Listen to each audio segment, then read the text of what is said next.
Selamat pagi Bapak dan Ibu, terima kasih atas kehadiran Bapak Ibu pagi ini.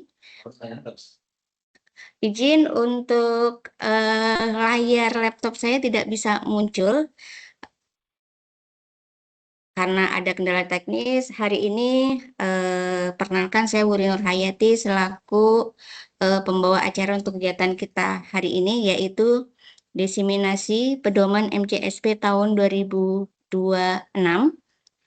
Pertama nanti agenda akan dibuka oleh Direktur Wilayah 5 yaitu Bapak Maruli Tua. Kemudian dilanjutkan dengan paparan pedoman yang akan disampaikan oleh Bapak Handayani. Kemudian dilanjutkan dengan sesi diskusi atau tanya jawab yang nanti akan dimoderatori oleh Bapak Ahmad Fahri. Mempersingkat waktu, karena sudah jam 8 lewat waktu Indonesia Barat dan jam 10 waktu Indonesia Timur, kita langsung pada agenda pertama yaitu pembukaan yang akan disampaikan oleh Bapak Maruli Tua selaku Direktur Wilayah 5. Untuk waktu dan layar kami persilahkan. Baik, terima kasih Bu Uri. Assalamualaikum warahmatullahi wabarakatuh. Shalom. Om Swastiastu, Namo Buddhaya, salam kebajikan, salam sehat untuk kita semua. Yang kami hormati semuanya Bapak Ibu pemerintah daerah di seluruh tanah Papua, ya 48 Pemda di tanah Papua, Maluku Utara yang sudah hadir pada acara diseminasi pedoman monitoring, controlling, surveillance for prevention, risk-based surveillance. Bapak Ibu sekalian, saya Maruli Tua selaku Direktur Koordinasi dan Supervisi Wilayah 5 pada pagi hari ini bersama dengan rekan-rekan dari Korsub, para PIC dan juga seluruh tim yang sudah mempersiapkan pedoman ini. Terima kasih untuk para narasumber, Pak Handayani dan juga rekan-rekan semua dari Korsub yang sudah hadir untuk acara ini. Baik ya Bapak Ibu sekalian, yang kedua kami sekali lagi mengucapkan terima kasih atas waktunya untuk dapat hadir dalam diseminasi pada hari ini. Lalu yang ketiga kami juga sekali lagi mengucapkan permohonan maaf karena pedoman MCSP di Agustus ya baru bisa kami kirimkan karena memang ada sebab pentingnya ini akan kami sampaikan ya. Bapak Ibu sekalian, kita tahu bahwa transformasi dan revitalisasi MCSP semata-mata bertujuan untuk membantu kita sekalian, para birokrat, mesin-mesin pemerintahan, pelayan masyarakat, untuk kita bisa mendelivery pelayanan publik yang sebaik-baiknya, yang juga anti korupsi. Nah, selama ini Bapak Ibu sekalian, MCSP memang fokus terhadap prevention instrumen atau instrumen pencegahan. Bapak Ibu sudah merasakan manfaatnya ya, kita terus perkuat sistem pencegahan kita, tata kelola kita. Tapi ternyata memang perkembangannya korupsi terus bermutasi ya, berlipat ganda yang memang resikonya semakin meningkat sehingga MCSP ini terus kita revitalisasi yang tahun ini ditambahkan RBS, Risk Based Surveillance. Nah, S yang paling belakang nih paling penting yaitu ada upaya kita untuk melakukan deteksi dini, early warning. Sehingga memang kita tidak selalu reaktif ya, tapi lebih proaktif, lebih mempersiapkan. Nah, dalam konteks pengelolaan BMD atau area pengelolaan BMD pada hari ini akan kita diseminasi Bapak Ibu, ini menjadi sangat penting, terutama ya dalam setiap audit BPK apalagi di wilayah timur itu nggak jauh ya temuannya dari permasalahan pengelolaan aset. Temuan-temuan BPK yang menyoroti ya Ya, misalkan yang paling basic ya, aset-aset kita belum kita amankan, tanahnya belum disertifikasi, ya, kendaraan-kendaraan juga masih ada yang belum eh, diselesaikan untuk tanda-tanda bukti kepemilikannya, dan bahkan juga ada aset-aset ya yang menjadi sangat rentan karena dimanfaatkan pihak lain tapi administrasinya masih belum selesai ya. Sehingga sebagian Pemda terutama di wilayah timur masih ada yang mendapatkan opini wajar dengan pengecualian karena temuan terkait dengan pengelolaan BMD ya. Tapi lebih luas dari itu Bapak Ibu ya, kita bukan hanya fokus bagaimana supaya laporan keuangan kita mendapatkan opini WTP, tapi lebih dari itu bahwa aset itu adalah instrumen sangat penting bagi pemerintah untuk melayani masyarakat ya. Bahwa aset-aset pemerintah ditujukan terutama bisa melayani publik. Nah, sehingga memang kita harus betul-betul cermat ya terkait dengan pengelolaan BMD. Nah, terutama risiko korupsi dalam pengelolaan BMD ya Bapak Ibu. Ya kita kenal namanya penggelapan dalam jabatan ya.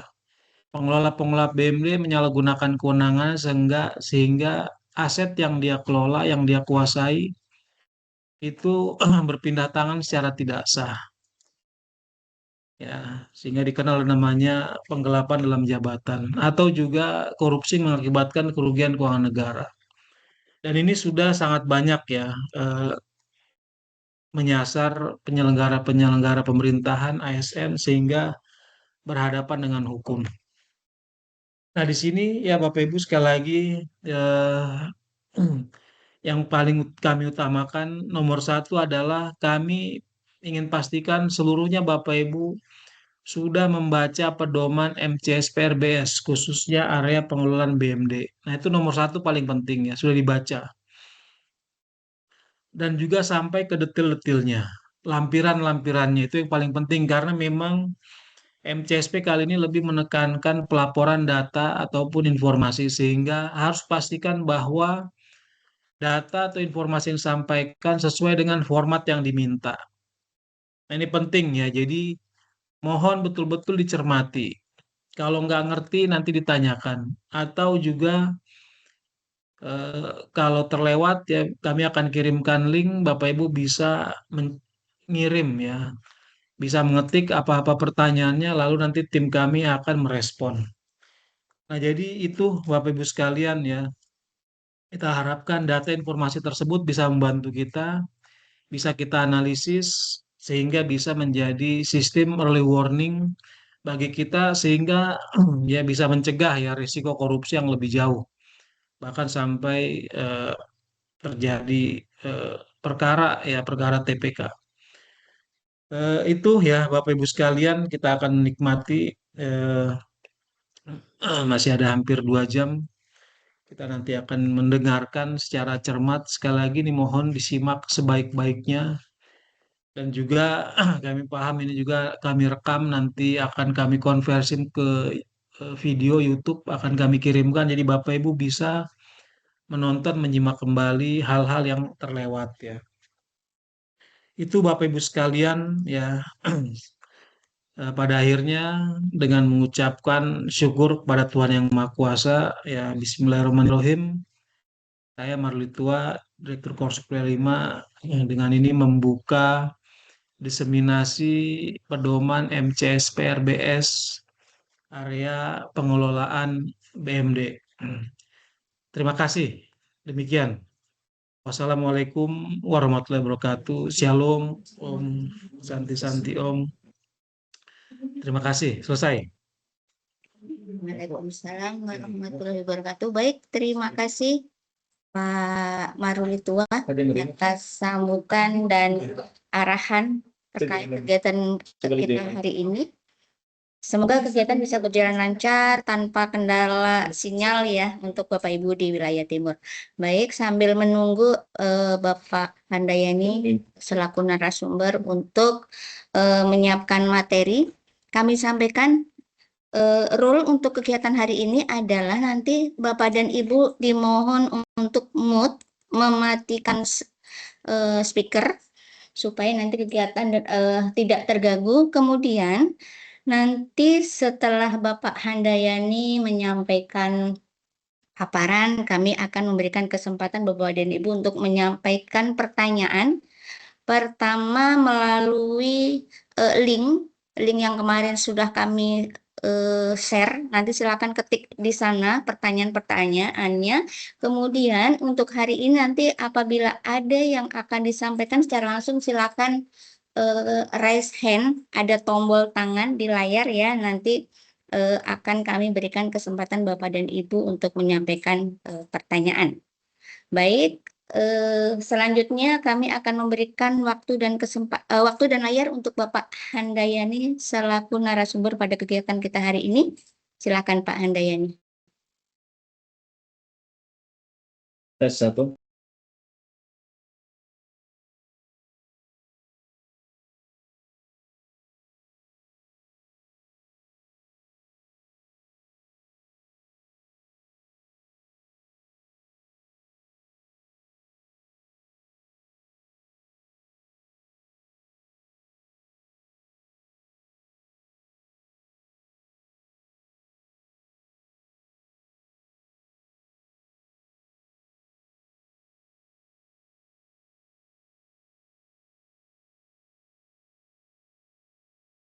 Aku dinyalain.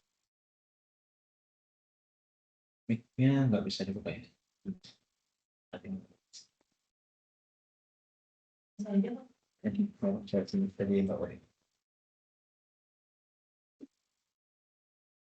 Coba ya. Ya, sebentar.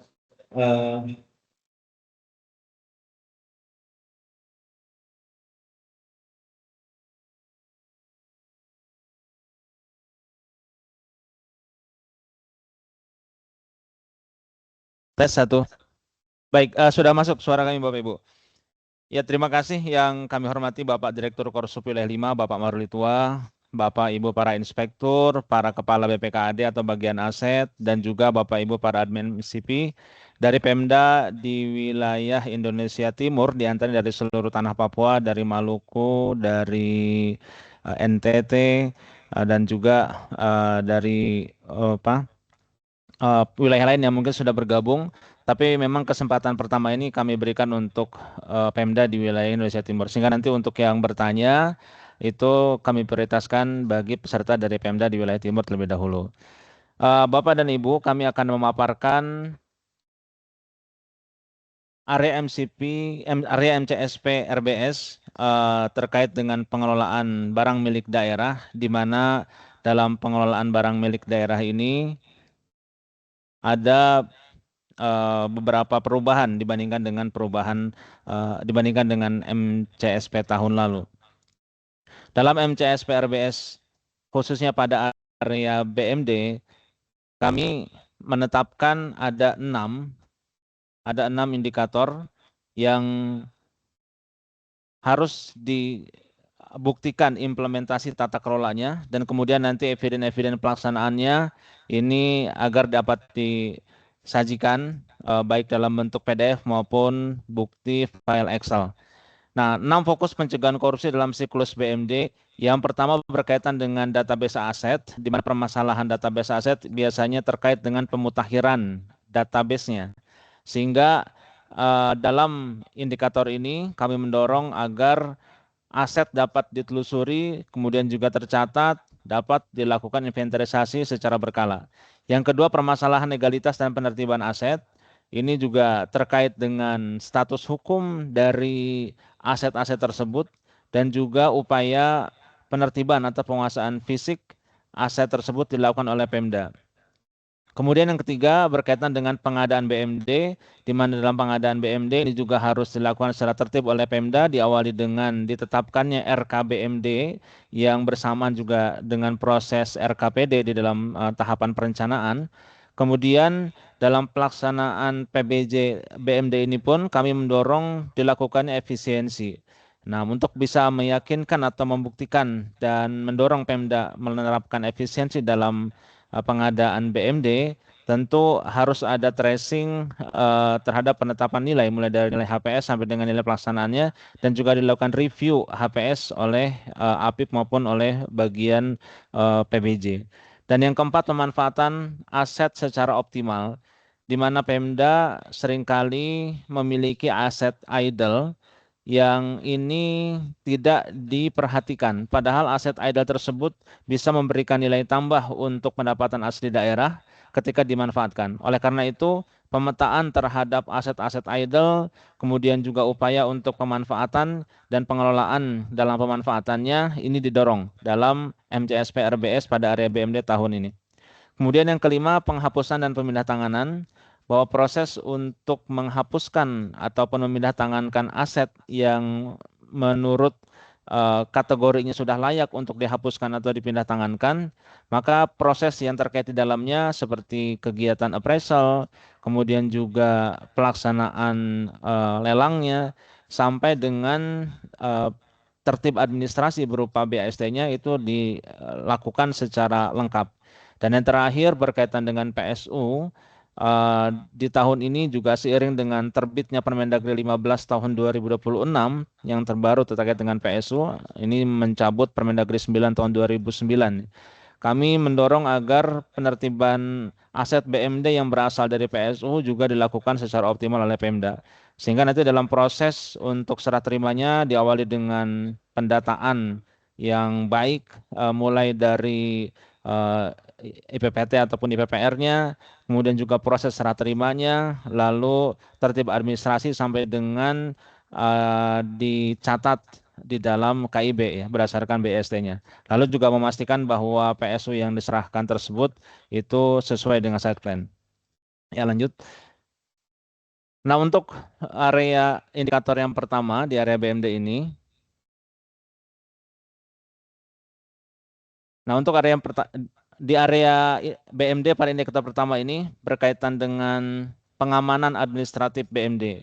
Dalam pengamanan administratif BMD, kami mendorong agar dipastikan aset itu ditemukan, tercatat, dan dilakukan pemutakhiran data. Sehingga dalam prosesnya nanti ada kegiatan inventarisasi yang harus dilakukan oleh Pemda. Bahwa sesuai dengan ketentuan Permendagri, inventarisasi dilakukan dalam 5 tahun terakhir, bisa secara sekaligus untuk seluruh aset ataupun secara sebagian per tahun. Yang penting di dalam prosesnya itu Pemda secara periodik melakukan upaya inventarisasi aset. Nah, dalam indikator ini OPD mana saja yang terlibat? Tentu yang paling pertama adalah BPKAD atau bagian aset. Kemudian juga OPD pengguna. Nah, dan yang menselaraskan atau yang mengawasi dan juga memastikan kegiatan itu berjalan oleh OPD-OPD tadi, diantaranya ada Sekda dan Inspektorat. Jadi ini bukan semata-mata tugas dari BPKAD. Seluruh OPD pengguna aset wajib bertanggung jawab dalam proses inventarisasi ini yang akan dikoordinasikan oleh BPKAD. Dan nanti disupervisi oleh Inspektorat dan dipastikan bahwa kegiatannya memang terencana, tersedia anggaran untuk kegiatan inventarisasinya agar dipastikan oleh Bapak Sekda. Adapun eviden yang harus diupload berkaitan dengan indikator ini, kami mohon Bapak Ibu memastikan sudah memiliki pedomannya sambil membaca pedomannya ya. Jadi kalau nanti terlewat dari tayangan ini, Bapak Ibu juga bisa lihat di laptop Bapak Ibu sendiri untuk pedomannya. Indikator pengamanan administratif barang milik daerah atau indikator ini berupa pemutakhiran database aset BMD. Yang dinilai dari indikator ini pertama adalah laporan hasil inventarisasi BMD yang ditandatangani dan disahkan oleh Sekda disertai dengan lampiran dokumen pendukung hasil inventarisasi. Nah, inventarisasi aset dilakukan pada objek inventarisasi minimal sebagai berikut: terhadap aset tanah, kendaraan roda 4 atau lebih, kemudian gedung dan bangunan, lalu jalan, jaringan, dan irigasi. Nah, inventarisasi ini dalam 5 tahun dilakukan secara menyeluruh. Ya, nanti dengan melampirkan SK dari tim inventarisasinya, laporan inventarisasinya. Kemudian apabila inventarisasi belum dilakukan secara menyeluruh, maka bisa dilakukan secara bertahap. Nah, eviden harus diupload. Pertama, kami jelaskan. Laporan hasil inventarisasi BMD ditandatangani dan disahkan oleh Sekda disertai dengan lampiran dokumen pendukung. Nanti di dalam aplikasi Jaga akan ada opsi untuk mengupload eviden yang berupa PDF dan eviden yang berupa Excel. Yang berupa PDF yang harus diupload adalah laporan hasil inventarisasi BMD-nya. Nah, ini sesuai dengan ketentuan di Permendagri 47 2021, disertai dengan lampiran pendukungnya. Apa saja lampiran pendukungnya? Semua lampiran pendukung yang berkaitan dengan proses inventarisasi tersebut dilampirkan, termasuk yang poin 2, yang Excel ini dicetak lalu dijadikan sebagai lampiran di dalam laporan hasil inventarisasi. Nah, jadilah sebuah dokumen PDF diupload. Kemudian yang berupa Excel, apa yang harus diupload berupa Excel? Formatnya sudah kami sajikan. Ya, formatnya sudah kami sajikan, nanti tinggal diklik linknya. Nah, ikuti sesuai dengan kolom yang tersedia di tabel ini. Ya, ini contoh, misalnya ini laporan hasil inventarisasi ya dari Pemda Denpasar misalnya.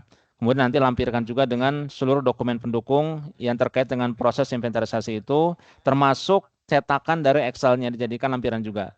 Nah, selain itu diupload juga file Excel mentahnya yang masih berupa Excel. Nah, nanti ada menu untuk mengupload eviden yang berupa PDF dan eviden yang berupa Excel.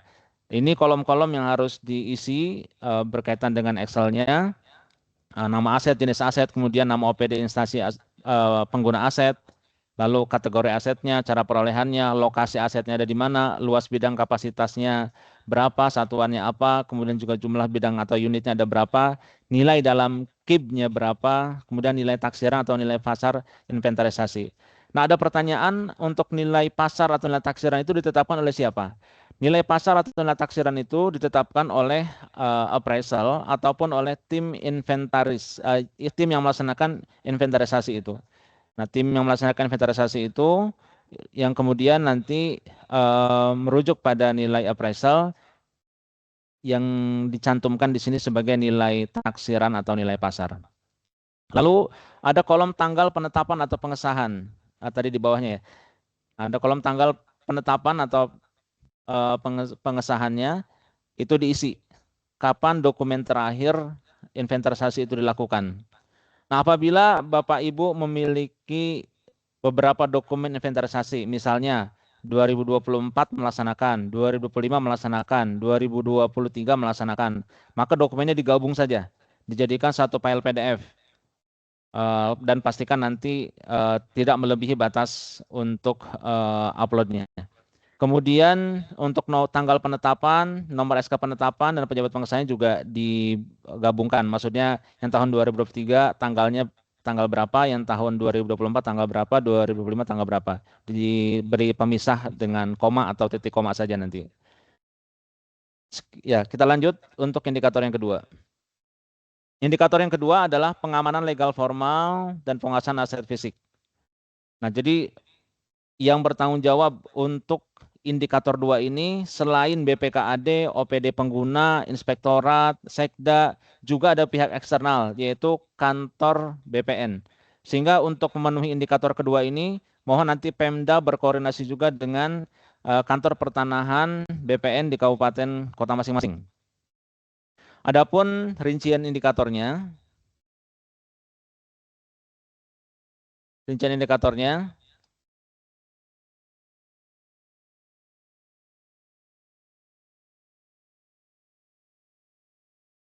ya, rincian indikatornya yang harus diupload oleh Pemda, kita fokus di kolom penilaian, Bapak Ibu ya. Yang pertama adalah laporan capaian sertifikasi aset yang dilaporkan per triwulan. Jadi dalam 1 tahun nanti ada 4 kali upload. Kalau sekarang kita sudah masuk di bulan Agustus, maka nanti untuk TW1 dan TW2-nya silakan diupload dokumennya masing-masing. Nah, untuk laporan capaian sertifikasi aset per triwulan ini, evidennya berupa PDF. Ya. Formatnya bebas. Ada Pemda yang membuat laporan secara rinci dan lengkap, namun contohnya juga sudah kami berikan, bisa di-download di dalam link. Ya. Ada folder contoh eviden. Silakan itu diklik, dilihat. Silakan jika akan menggunakan format seperti itu. Ataupun jika ada Pemda yang menggunakan format lebih lengkap dan lebih rinci, dipersilakan. Yang terpenting, dokumen tersebut ditandatangani oleh sekda dan juga oleh pihak BPN. Kenapa harus oleh pihak BPN? Pengalaman kami dalam beberapa tahun memverifikasi data capaian sertifikasi aset tanah seringkali berbeda antara klaim Pemda dengan klaim pihak BPN. Oleh karena itu untuk tahun sekarang, sebelum eviden itu diupload, wajib dilakukan verifikasi bersama antara pihak Pemda dengan pihak BPN. Sehingga nanti yang diupload atau dilaporkan di sini adalah data capaian yang sudah terverifikasi, baik oleh Pemda maupun oleh pihak BPN. Selain itu juga diupload lampiran data capaian sertifikasi yang versi Excel-nya. Pengisiannya ikuti format data sesuai dengan link download. Jadi per triwulan yang harus diupload ada 2 jenis dokumen, yaitu laporan capaian sertifikasi aset per triwulan yang berupa PDF, ditandatangani oleh Sekda dan juga oleh pihak BPN. Kemudian yang kedua adalah laporan lampiran data capaian sertifikasi aset yang berupa Excel mentah ya, yang nanti bisa diedit. Kemudian yang B, laporan hasil penertiban kendaraan dinas atau alat berat yang dilaporkan juga per triwulan. Ini sama seperti capaian sertifikasi aset, hanya saja nanti isinya memuat tentang capaian hasil penertiban kendaraan dinas atau alat berat. Nah, kendaraan dinas atau alat berat yang dilaporkan di sini bisa berupa roda 2, roda 4, ataupun lebih dari roda 4, serta alat berat. Nah, ditandatangani juga nanti oleh Sekda ya, ditandatangani oleh Sekda. Kenapa harus ditandatangani oleh Sekda dokumen-dokumen ini? Agar pelaporan dan juga data yang disampaikan oleh OPD penanggung jawab ini benar-benar diketahui oleh Sekda. Pengalaman kami dalam kegiatan Monef dengan Pemda ketika memverifikasi data capaian, itu ada laporan dari BPKAD ataupun bagian aset yang ternyata belum diketahui oleh Sekda. Nah, makanya agar arus informasi ini selaras, kami mendorong laporan-laporan ini ditandatangani oleh level Sekda. Eviden yang harus diupload juga ada 2 jenis, yaitu PDF dan Excel, yaitu nomor 3 dan nomor 4. Yang nomor 3, laporan hasil penertiban kendaraan dinas per triwulan. Ini berupa PDF, formatnya bebas, ataupun jika akan mengikuti contoh yang sudah kami upload, template-nya silakan nanti ada di link download. Kemudian yang berikutnya lampiran data capaian penertiban kendaraan dinas yang berupa Excel mentahnya. Dan yang terakhir, dokumen roadmap penertiban aset bermasalah dan juga penyelesaian sertifikasi aset tanah dalam 3 tahun. Di dalam pedoman, mohon maaf ada typo, di situ tertulis 1 tahun ya. Tapi di dalam format Excel-nya sudah kami sesuaikan untuk 3 tahun. Jadi ini kami ralat bukan dalam waktu 1 tahun, tapi dalam rentang waktu 3 tahun. Ya, ini cukup berupa sama PDF dan Excel juga. Nanti formatnya bisa menggunakan format yang sesuai dengan link download. Setiap dokumen yang berupa PDF itu agar dipastikan telah ditandatangani di sini oleh Kepala BPKD dan juga oleh Sekda. Lanjut untuk indikator yang ketiga. Ya, atau ini ada contohnya ya. Ini ada contoh untuk laporan capaian sertifikasi aset tanah. Format-format ini sudah kami masukkan di dalam folder contoh eviden di area BMD. Ini untuk yang format PDF-nya bagian atas itu, dan yang bagian bawah adalah format Excel-nya. Ya, lanjut. Indikator berikutnya adalah efisiensi pengadaan BMD. Nah, dalam efisiensi pengadaan BMD ini, OPD yang bertanggung jawab, pertama BPKAD, kemudian OPD pengguna, lalu UKPBJ, dan juga inspektorat. Jadi ini bukan tanggung jawab tunggal di BPKAD atau bagian aset, tapi OPD pengguna, UKPBJ, dan inspektorat juga harus bertanggung jawab untuk pemenuhan eviden di indikator ini. Baik, rinciannya sebagai berikut. Materi nanti akan kami share. Bapak Ibu cukup mengacu ke pedoman dulu, karena ini sebenarnya mengacu ke pedoman. Pedoman sudah kami share, silakan dibuka, dibaca dulu. Sambil mengikuti apa yang kami sampaikan. Nah, yang ini adalah eviden yang harus diupload pada indikator ketiga, yaitu pengadaan BMD berdasarkan RKBMD dan efisiensi HPS. Yang pertama adalah dokumen penetapan RKBMD. Nah, dokumen penetapan RKBMD ini adalah dokumen RKBMD yang disusun tahun sebelumnya, tidak melampaui minggu keempat bulan Juni. Artinya untuk pengadaan tahun sekarang, tahun 2026, yang dahulu sudah disusun atau tahun 2025 sudah disusun dan ditetapkan. Apabila ditandatangani oleh Sekda, tidak masalah. Ya, jadi minimal ditandatangani oleh Sekda. Ada pertanyaan di di link, yaitu beberapa pertanyaan. Bagaimana kalau tahun lalu sudah ditandatangani oleh Sekda? Boleh, ya. Jadi boleh ditandatangani oleh Sekda. Nah, ini yang harus diupload berupa PDF-nya saja. Jadi dokumen penetapan RKBMD yang ditetapkan oleh Seminggu keempat bulan Juni tahun sebelumnya berupa PDF. Nah, untuk dokumen RKBMD setiap Pemda masih sudah mengetahui formatnya. Ataupun kalau mengikuti format sesuai dengan ketentuan, ya silakan, nanti ada contohnya juga di link download. Lalu yang kedua, eviden yang harus diupload adalah daftar rekapitulasi pengadaan BMD tahun berjalan. Pengadaan BMD di sini kita batasi hanya terkait dengan tanah, bangunan, kendaraan dinas ya, kemudian alat berat. Jadi untuk BMD peralatan itu tidak dimasukkan ke sini.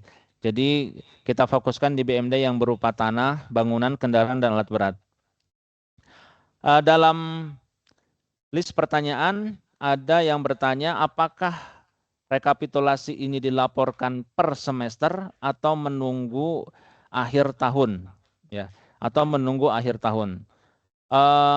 Memang di awal kami mendesain agar eviden yang diupload ini adalah eviden dalam 1 tahun, rekapitulasi BMD dalam 1 tahun, ya, sehingga nanti bisa diupload di akhir ataupun di triwulan keempat yang sudah mengakomodir rekap seluruh pengadaan BMD dalam tahun 2026 ini. Nanti formatnya berupa Excel. Nah, karena formatnya berupa Excel, ini bisa terus diperbaharui nanti oleh Bapak Ibu ya ketika diupload. Lalu yang berikutnya, dokumen kontrak. Ya. Dokumen kontrak pengadaan BMD tahun berjalan dengan sampel 3 dokumen kontrak pengadaan BMD yang terkait dengan BMD berupa tanah atau bangunan atau kendaraan atau alat berat yang nilainya terbesar. Jadi lingkup BMD-nya mohon diperhatikan, ini bisa berupa BMD tanah, bangunan atau kendaraan atau alat berat yang nilainya terbesar.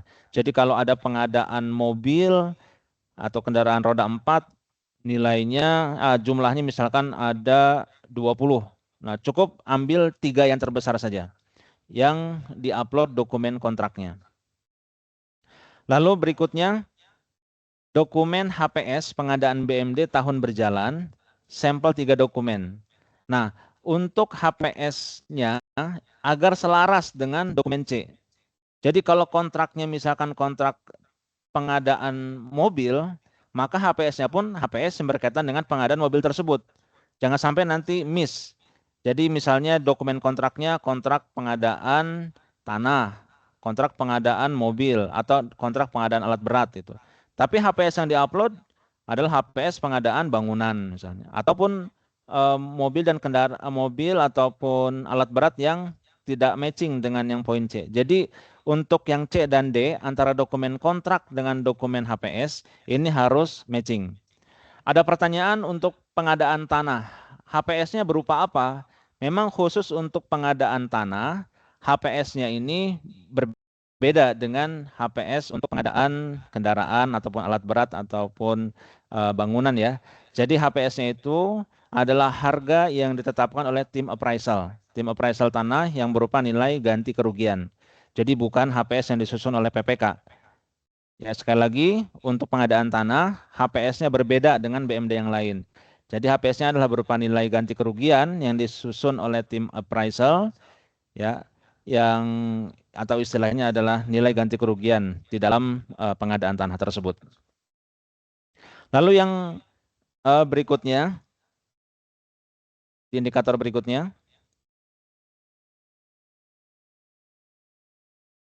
Nah, ini contoh evidennya. Ya, nanti bisa dilihat ya atau disesuaikan dengan dokumen HPS dan kontrak yang digunakan oleh masing-masing Pemda. Itu bentuknya ya secara substansi sama gitu ya, tapi nanti mungkin bisa ada sedikit perbedaan. Tapi secara substansi itu adalah dokumen HPS dan juga itu dokumen kontrak. Adapun rincian Excel-nya yang harus diisi seperti ini. Baik, kita lanjut.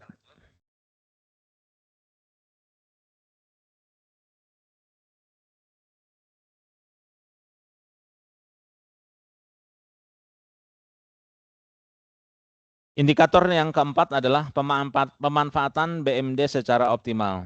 Dalam pemanfaatan BMD secara optimal, OPD utama yang bertanggung jawab, BPKAD, OPD pengguna, dan juga dari inspektorat. Nah, untuk penilaiannya didasarkan pada 4 jenis eviden penilaian.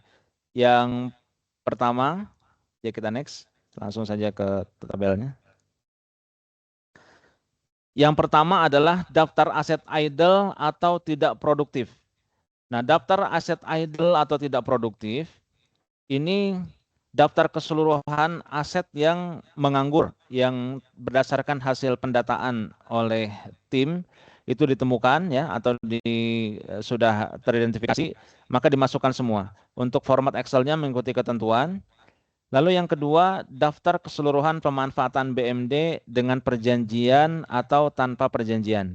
Nah, daftar keseluruhan pemanfaatan BMD ini adalah daftar BMD yang sudah dimanfaatkan di dalam tahun 2026 yang dalam pelaksanaannya ada yang sudah dilengkapi dengan dokumen perjanjian dan juga mungkin ada yang belum tanpa perjanjian. Nah, nanti yang tanpa perjanjian, nomor perjanjiannya dikosongkan, dienolkan. Jadi, baik yang dengan perjanjian ataupun tanpa perjanjian, pemanfaatan BMD-nya itu di list semua dimasukkan. Lalu yang ketiga, daftar rekapitulasi BMD yang berpotensi untuk dimanfaatkan. Nah, untuk nomor 3 ini merujuk pada data di nomor 1.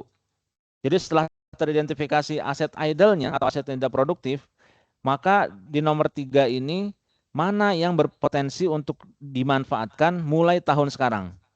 Nah, karena tidak semua daftar aset idle yang ditemukan itu serta-merta bisa langsung dimanfaatkan tahun ini.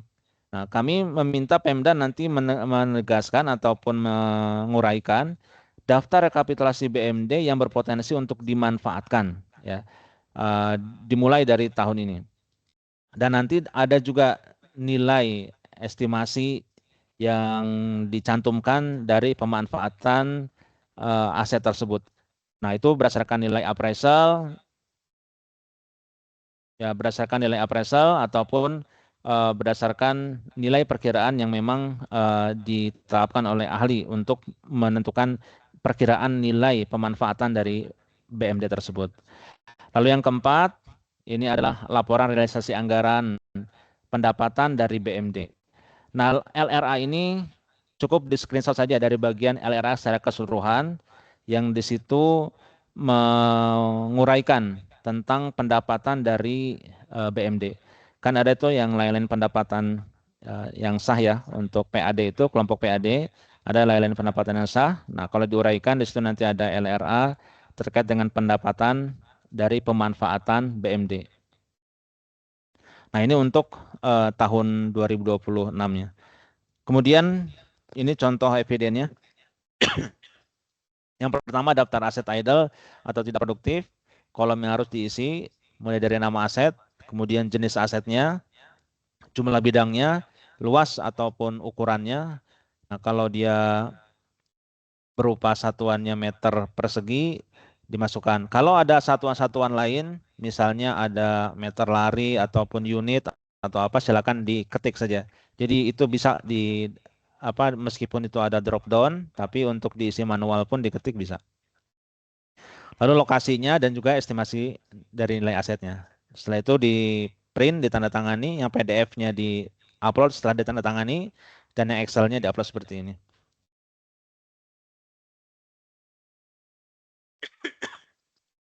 Kemudian daftar rekapitulasi BMD yang berpotensi untuk dimanfaatkan. Nah, daftar rekapitulasi BMD yang berpotensi untuk dimanfaatkan, cantumkan dulu nama OPD-nya, kemudian jenis asetnya, baru nama asetnya. Nah, lalu jumlah unitnya, kemudian luas ukuran, satuan, lokasinya di mana, estimasi nilai aset, dan cara pemanfaatan yang potensial untuk dilakukan. Apakah dengan mekanisme sewa, mekanisme kerjasama, atau mekanisme lain yang ditetapkan oleh ketentuan perundangan.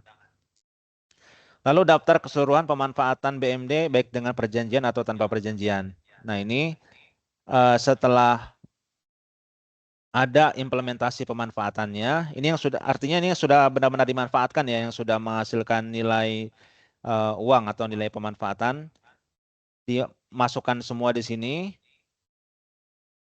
dan dilengkapi dengan nomor perjanjian. Nah, kalau yang dengan ada perjanjian tentu nomornya bisa dicantumkan, tapi kalau yang tanpa perjanjian nanti nomor perjanjiannya dikosongkan saja. Baik, lanjut ke indikator berikutnya. Indikator berikutnya adalah penghapusan dan pemindahan aset. Dalam indikator ini nanti OPD yang bertanggung jawab ini dari BPAD atau bagian aset dan juga nanti di bawah koordinasi oleh Sekda dan juga masih terkait juga dengan tugas pengawasan dari inspektorat. Baik, di next Mbak. Dokumen kelengkapan dan penilaiannya untuk indikator ini yang harus diupload pertama adalah laporan pelaksanaan penghapusan atau pelaksanaan lelang atau pelaksanaan penjualan atau pemindahan aset disertai dengan lampiran pendukung. Jenis evidennya nanti berupa PDF, formatnya menggunakan standar yang Pemda gunakan pada umumnya, ataupun kalau akan menggunakan contoh tersedia di linknya. Kemudian daftar dan nilai aset yang dijual, ini berupa Excel saja, dan juga daftar penghapusan aset berupa Excel saja. Formatnya sesuai dengan link download. Nah, link downloadnya Bapak Ibu bisa lihat di pedoman, itu ada yang format data sesuai pada link berikut, itu diklik saja. Ya, nanti pilih area BMD. Baik, lanjut. Nah, ini contoh evidennya. Apabila nanti akan menyusun laporan sesuai dengan template yang kami sajikan, silakan. Namun apabila Pemda memiliki format laporan yang lebih lengkap dari template ini juga dipersilakan. Yang terpenting substansi dari laporan pelaksanaan penghapusan atau pemindahan aset ini termuat di dalam eviden ini dan juga ditandatangani atau disahkan oleh yang berwenang. Kemudian untuk Excel-nya ini dijadikan satu saja, ya. Nanti untuk Excel-nya dijadikan satu seperti ini. Kalau dia berupa asetnya kendaraan, ya nanti jenis asetnya dipilih sesuai dengan kendaraan. Kemudian kalau berupa peralatan, masukkan jenis asetnya peralatan. Baik, lanjut. Indikator terakhir berkaitan dengan penertiban PSU. Nah, dalam melaksanakan penertiban PSU, ini OPD-OPD yang terkait ya, seperti Dinas PU atau Perkim ataupun Dinas Tata Ruang ya, yang nanti disesuaikan dengan kewenangan yang melekat pada OPD-OPD yang terkait di Pemda masing-masing, kemudian juga dari BPAD. Jadi ini harus lintas meminta datanya atau mengkoordinasikan ini. Nanti mohon Bapak Sekda atau Inspektur untuk mengkoordinasikan agar eviden terkait dengan PSU ini benar-benar melibatkan OPD yang terkait, yang bertanggung jawab. Jadi bukan hanya beban di BPKAD, apalagi hanya di admin MCP ya. Itu keliru. Ini OPD yang berkaitan dengan kewenangan inilah yang harus bertanggung jawab. Baik, kita masuk ke evidennya.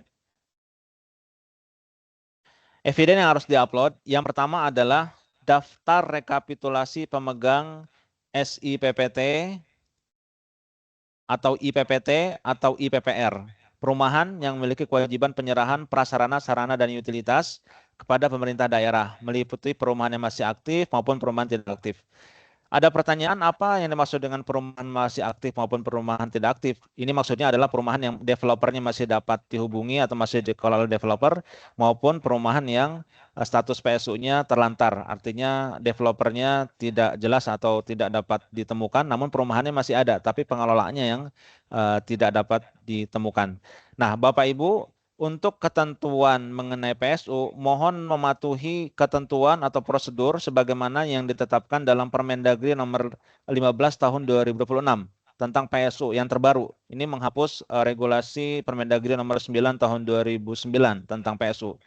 Jadi bagaimana mekanismenya penyerahan, bagaimana mekanismenya menilai, ya termasuk juga untuk perumahan terlantar sudah ditentukan di situ. Jadi lakukan tahapan-tahapan itu dulu, baru kemudian nanti setelah dilakukan diperolehlah eviden untuk diupload di sini. Jadi jangan serta-merta mengejar eviden, tapi untuk implementasi pengelolaan PSU-nya tidak dilaksanakan. Karena ada banyak pertanyaan di dalam list yang sudah kami lihat terkait dengan PSU. Nah, itu mohon lihat regulasi tersebut. Nah, daftar SIPPT, IPPT ataupun IPPR ini. Apabila tidak ada dokumen ini bagaimana? Nah, ada pertanyaan seperti itu. Ya dikoordinasikan dulu Bapak Ibu, ya. Jangan langsung berkesimpulan tidak ada dokumen ini. Karena tadi kami sampaikan OPD-OPD terkait seperti Dinas PU, Dinas Perkim gitu, atau Dinas Perizinan barangkali memiliki data-data ini. Nah, silakan nanti dikoordinasikan lintas OPD dulu. Setelah dipastikan ditelusuri, bahkan juga sebenarnya bisa berkoordinasi dengan BPN ya, karena terkait dengan site plan misalnya data tersebut salinannya ada di BPN, bisa berkoordinasi dengan pihak BPN atau kantor setempat. Kemudian penetapan target penertiban PSU perumahan tahun berjalan, artinya tahun 2026 ini yang ditetapkan oleh Kepala OPD yang menangani PSU dan diketahui Sekda, maksimal di triwulan ketiga. Nah, triwulan ketiga berarti sekarang sedang berjalan. Kenapa harus maksimal di triwulan ketiga? Kalau di triwulan keempat, kapan mau dieksekusinya? Ya, artinya hanya baru perencanaan saja. Makanya untuk target penertiban PSU ini maksimum ditetapkan di triwulan 3 agar setidaknya selambat-lambatnya di triwulan keempat itu dapat dieksekusi oleh Pemda proses penertibannya. Lalu daftar atau rekapitulasi realisasi penyerahan PSU beserta BAST PSU pada tahun berjalan yang ditandatangani oleh Kepala OPD terkait ya, dan juga nanti dilengkapi oleh Sekda. Daftar atau rekapitulasi penyerahan PSU ini nanti agar dipastikan sampai dengan diterima BAST-nya. Sebab nanti BAST PSU itu menjadi dasar untuk pencatatan aset ya ketika nanti diajukan pensertifikasian ke BPN, sehingga nanti bisa diklaim sepenuhnya sebagai aset milik Pemda. Jadi dalam penyerahan PSU minimal sekali nanti sampai dengan tahap BAST-nya, karena itu menjadi prasyarat untuk proses selanjutnya di pihak BPN. Ya, di next. Nah, ini format Excel-nya yang nanti bisa diisi oleh Bapak Ibu ya. Pertama untuk daftar atau reka pemegang SIPPT atau IPPT atau IPPR. Nanti setelah diisi silakan di print out, ditandatangani, dijadikan PDF. Yang nomor 2 juga sama, diisi di Excel-nya, kemudian ditandatangani, dijadikan PDF. Nah, kalau yang ketiga ini berupa Excel saja. Ya, daftar atau rekap realisasi penyerahan PSU. Baik demikian untuk pemaparan terkait dengan BMD ini. Kita akan menjawab pertanyaan dari link dulu ya. Nanti setelah itu pertanyaan melalui raise hand. Akan diatur oleh moderator.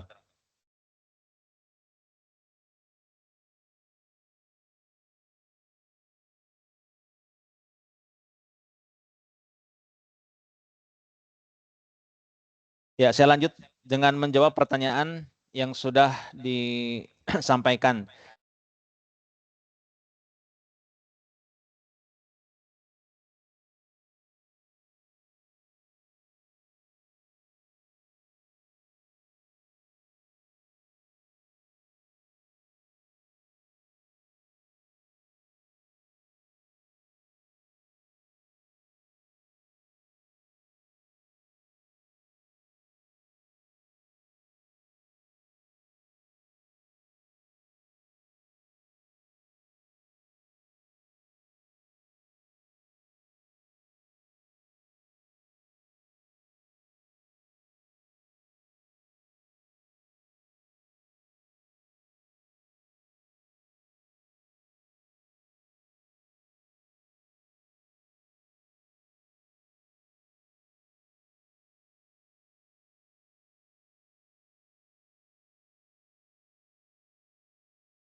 Pak Handayani suaranya masih di mute, Pak.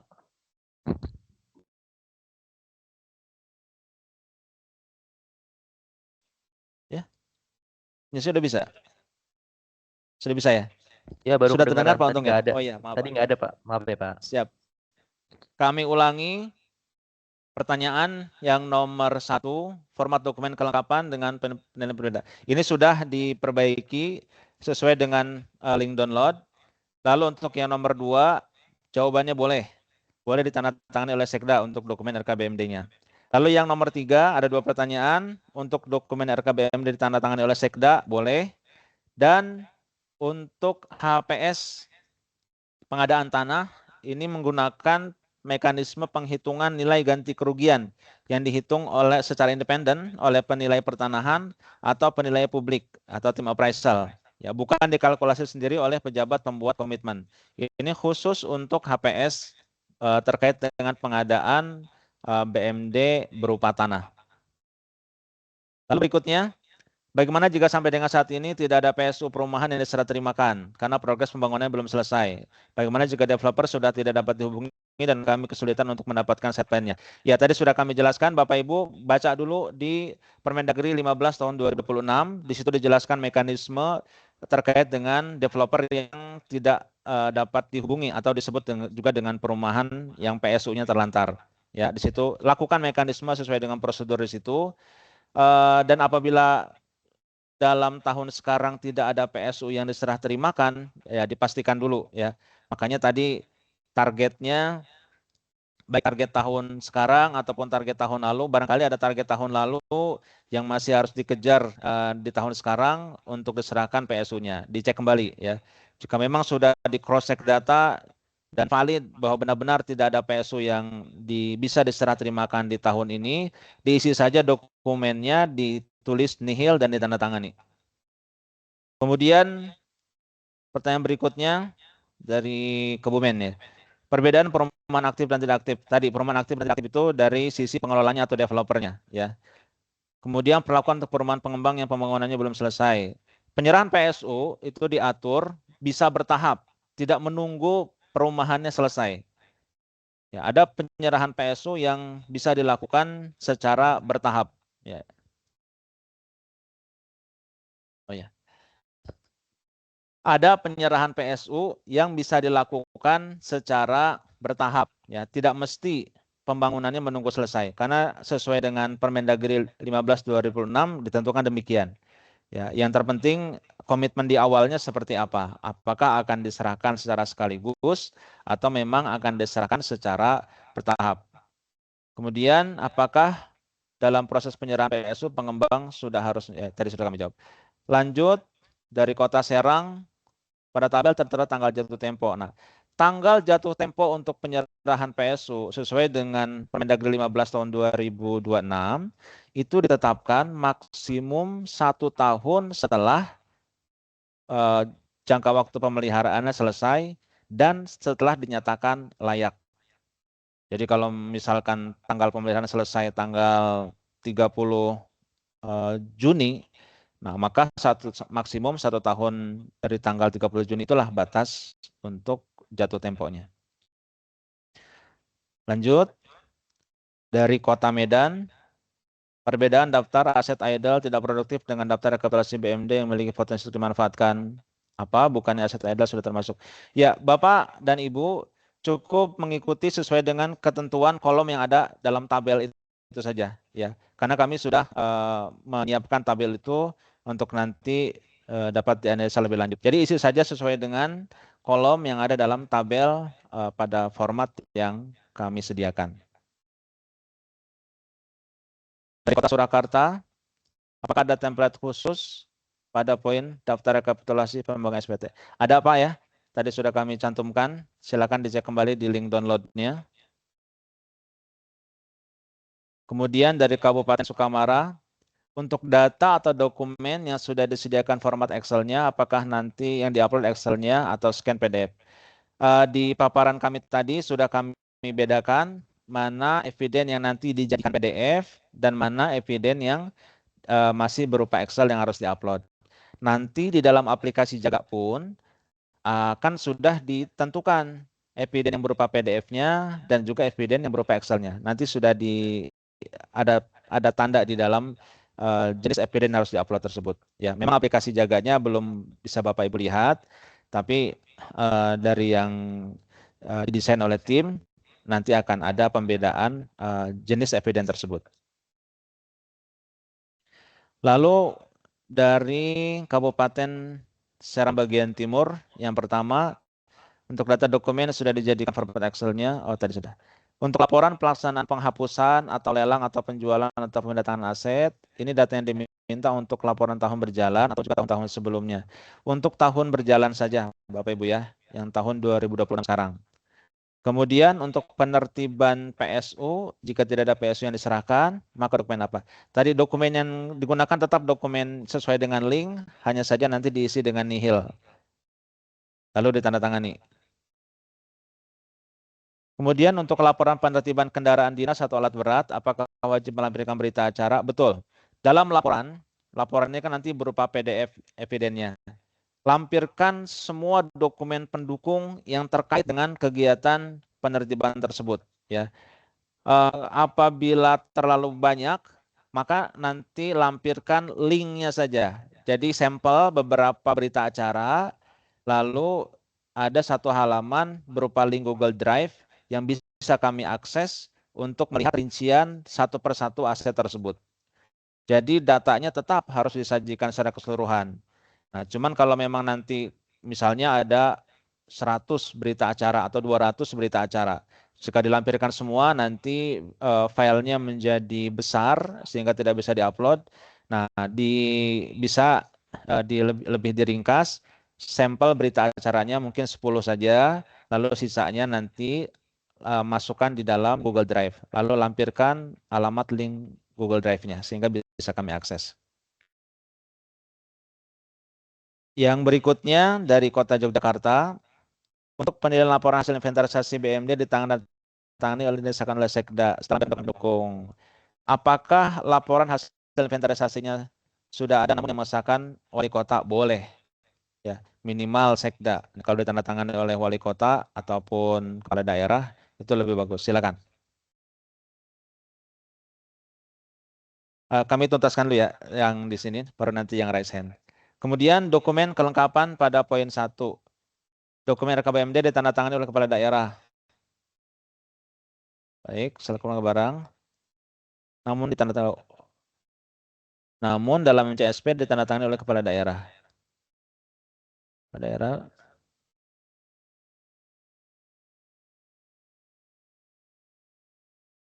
Iya.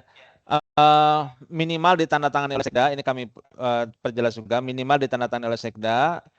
Namun kami juga mendorong agar ditandatangani oleh kepala daerah. Jadi kalaupun ditandatangani minimal oleh Sekda, karena sudah ada beberapa Pemda yang menyusun dan ditandatangani oleh Sekda, itu diperbolehkan.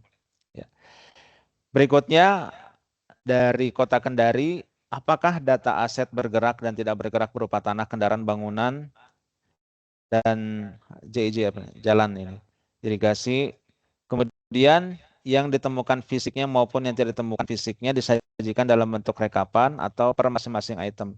Karena ini berupa Excel, mohon dimasukkan per item, jangan direkapitulasi ya. Karena Excel ini kan nanti bisa memuat atau dari database yang sudah ada dalam data Bapak Ibu, tinggal dipindahkan ke format Excel yang ditentukan di dalam link ini.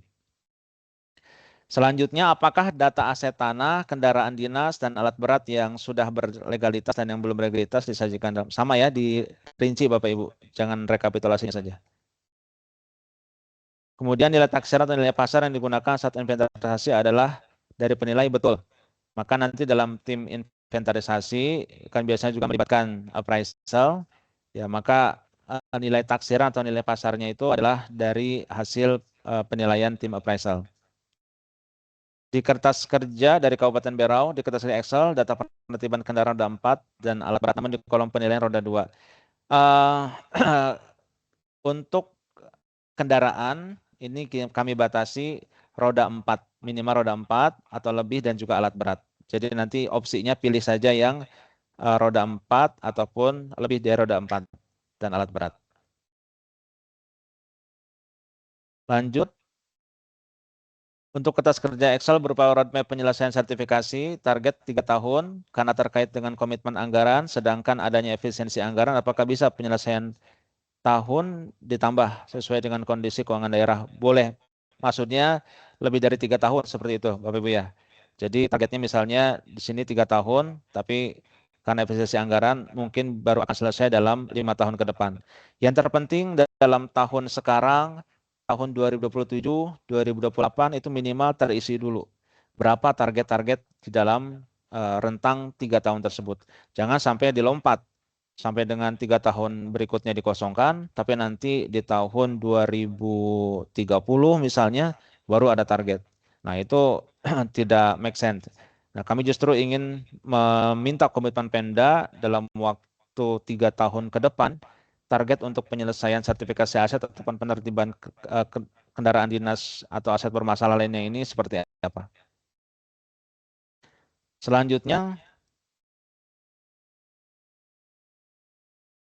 penilaian poin B, daftar rekapitulasi pengadaan BMD tahun berjalan. Apakah daftar rekapitulasi pengadaan disampaikan menunggu sampai bulan? Ya betul Pak. Karena untuk pengadaan BMD ini hanya diupload 1 kali, ini boleh menunggu dulu nanti sampai dengan triwulan keempat baru diupload. Lalu dari Kutai Timur, bagian SI PPT, IPPT dan IPPR tidak pernah kami pegang. Apakah itu diisi? Bapak Ibu dari mana nih? Misalnya dari BPKAD ya. Kewenangan SI IPPT, IPPT dan IPPR misalnya ada di Dinas PUPR. Maka Dinas PUPR yang wajib menyediakan data ini nanti dikoordinasikan oleh inspektorat atau admin MCP untuk meminta datanya. Namun jika bandel tidak mau berkoordinasi, laporkan ke Bapak Sekda. Ya, biar Bapak Sekda nanti yang memberikan teguran kepada OPD terkait dengan pemenuhan eviden ini. Ya, karena ini menjadi tanggung jawab OPD pelaksananya. Bukan tanggung jawab di admin MCP ataupun BPKAD ketika itu memang bukan kewenangan. Jadi ini ada di Pemda, hanya saja ada di OPD yang terkait ya, bukan di BPKAD, tapi di Dinas PU ataupun di perizinan apabila ada data itu, silakan untuk dikoordinasikan.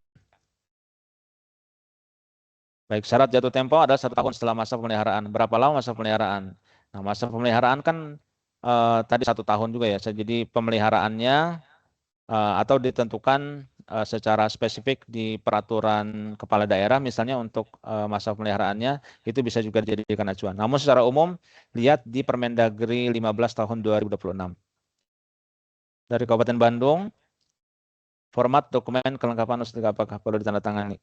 Ya, untuk format Excel yang ada di bawahnya space untuk tanda tangan, berarti itu harus ditandatangani. Kemudian dari Kabupaten Karo,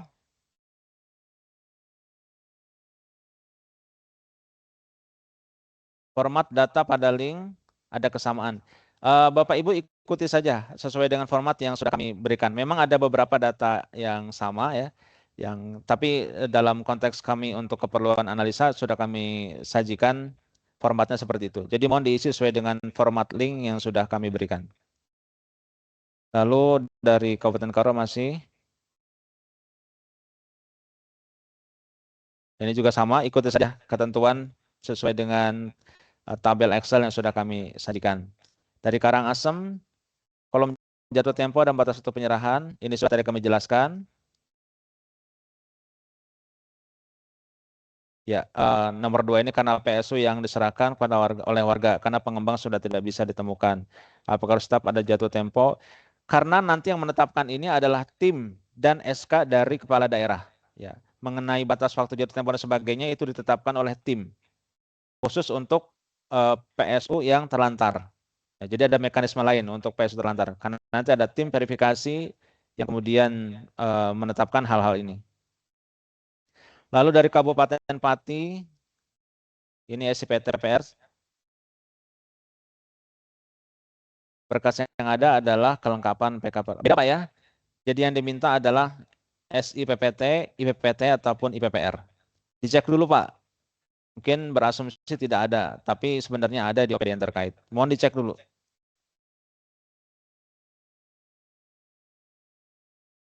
Untuk kolomnya boleh ditambahkan penjelasannya untuk mencantumkan satuan, boleh Pak, diketik saja. Kalau tadi satuannya misalnya ada yang meter lari, ada yang unit, ada yang meter persegi, ya boleh diketik saja. Dari Kota Salatiga, untuk daftar rekapitulasi pemegang SPTPR ini sudah.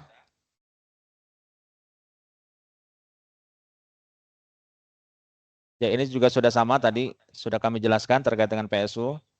Lalu ke Kota Salatiga, dokumen kelengkapan dan penilaian serta format data dukung beserta isinya. Ikuti format yang Excel yang sudah kami sajikan, Bapak Ibu.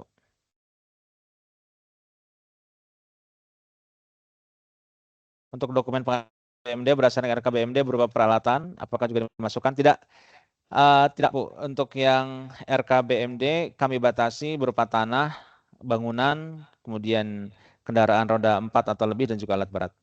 Karena terlalu banyak kalau nanti detail. Jadi kami cukup beberapa jenis BMD tadi saja. Kemudian dari Cilacap, untuk dokumen laporan pelaksanaan penghapusan atau lelang penjualan, laporan tersebut untuk tahun berapa? Untuk tahun ini Bapak Ibu. Jadi untuk tahun berjalan.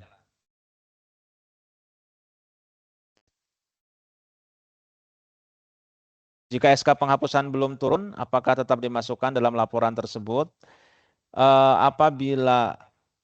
Jadi kan yang dimasukkan dalam laporan ini adalah laporan yang sudah direalisasikan pelaksanaan penghapusan atau lelangnya ya Bapak ya.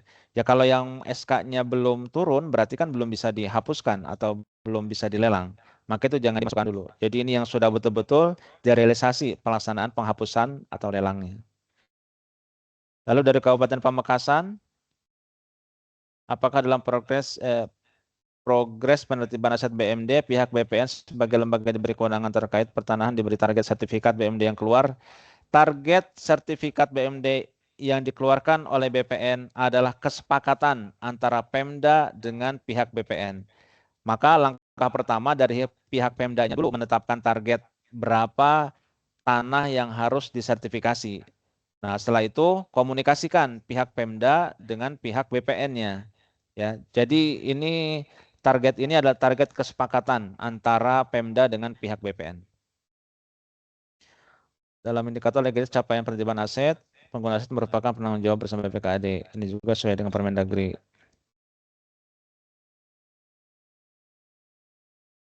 Dalam komitmen penyelesaian sertifikat tanah dan penyediaan anggaran pengamanan BMD, apa OPD pengguna sebaiknya bertanggung jawab? Ikuti ketentuan saja Bapak Ibu ya. Dalam mekanisme penertiban aset, dalam mekanisme di sini penyediaan anggaran. Ya untuk penyediaan anggaran memang dulu kami temukan ada beberapa OPD atau bagian, misalnya di TAPEM ada, di PU ada, di BPKAD ada gitu ya. Nah, sebaiknya memang ini dipusatkan pada OPD yang benar-benar bertanggung jawab dalam kegiatan tersebut, supaya jelas tanggung jawabnya dan juga koordinasinya bisa lebih ringkas. Tapi kebijakan ini ada di Sekda, ya, Sekda yang menentukan kebijakan ini. Kami sangat mendorong proses yang cepat, proses yang tidak terlalu dikerjakan banyak tapi hasilnya tidak jelas itu. Sesuai dengan kewenangannya saja. Lalu dari Kota Batam, format pemutahiran database aset untuk semua kriteria kelengkapan atau hanya untuk BMD yang tidak ditemukan fisiknya. Semua hasil inventarisasi, baik yang ditemukan ataupun tidak ditemukan fisiknya, dimasukkan datanya. Nah, kalau nanti tidak ditemukan fisiknya, ada keterangan kolom untuk mengisi atau tidak diisinya itu. Pokoknya semua hasil inventarisasi kan pencocokan database dengan temuan lapangan, semua temuan-temuan itu hasilnya dituangkan di dalam format Excel ini. Dan juga di dalam laporan hasil inventarisasi. Kemudian apa yang dimaksud dengan estimasi nilai wajar? Apakah harus dinilai oleh KPKNL atau KJPP? Betul. Nilai wajar atau nilai pasar ya atau nilai taksiran ini harus merefer kepada pendapat dari ahlinya. Ya, dalam hal ini bisa oleh KPKNL ataupun KJPP ataupun ya, appraisal tadi ya. Lalu pemanfaatan aset secara optimal. Apa yang dimaksud dengan aset tidak produktif? Apakah tanah yang belum digunakan untuk menunjang tusi termasuk aset tidak produktif? Aset tidak produktif adalah aset yang tidak digunakan untuk kegiatan yang menunjang tusi ya secara langsung, namun sebenarnya itu bisa menghasilkan pendapatan. Ya, misalnya Dinas Pemuda Olahraga punya sarana lapangan olahraga gitu ya. Nah, sarana lapangan olahraga itu selama ini tidak pernah dipungut atau dikelola untuk mendapatkan retribusi dari penyewaan pihak lain itu. Nah, ketika itu akan dimanfaatkan sebagai lapangan olahraga yang bisa disewakan atau GOR yang bisa disewakan, nah itu artinya kan pemanfaatan aset. Nah, jadi seperti itu, ataupun nanti bisa didetailkan oleh tim aset mana saja yang memenuhi kriteria ini. Lanjut, ada beberapa pertanyaan yang serupa, ini kami tidak jawab ya, karena tadi di awal sudah dijawab. Apakah format untuk laporan capaian sertifikasi aset triwulan dan laporan hasil penertiban kendaraan dilaporkan per triwulan betul Bu, sesuai dengan pedoman. Lalu untuk penilaian berarti dokumen ke-8. Ya ikuti pedoman Bu dan juga tadi yang sudah kami jelaskan. Dari Kota Tegal, apakah dalam program kerja pengawasan pengelolaan BMD harus ada pengujian atas area rawan korupsi atau cukup dengan dokumen yang ada bisa dianggap menjawab hal-hal pada area rawan korupsi? Ibu, untuk area BMD ini dari 6 indikator yang kami tetapkan, arahnya semua ke sana untuk melakukan pencegahan korupsi. Jadi dilengkapi saja eviden dari 6 area ini. Mulai kapan bisa upload dokumen ke Jaga ID? Menunggu informasi lebih lanjut, sekarang masih disiapkan untuk akses ke Jaga ID-nya. Jadi dokumennya sudah ada, di kolektif dulu oleh admin MCP ataupun oleh OPD penanggung jawab. Kemudian untuk penertiban PSU, jika tidak ada PSU yang diserahkan, maka dokumen apa yang diupload supaya tetap bisa dapat nilai. Apabila dipastikan benar-benar tidak ada PSU yang diserahkan, maka dokumennya tetap menggunakan dokumen yang kami sediakan di Sinihil, ditandatangani oleh pihak yang berwenang. Kemudian untuk laporan penertiban kendaraan dinas, apakah wajib melampirkan berita acara? Betul. Semua dokumen terkait dengan kegiatan penertiban tersebut disajikan sebagai lampiran di dalam laporan. Baik itu Bapak Ibu, selanjutnya kita ke penanya raise hand, silakan diatur oleh moderator. Terima kasih.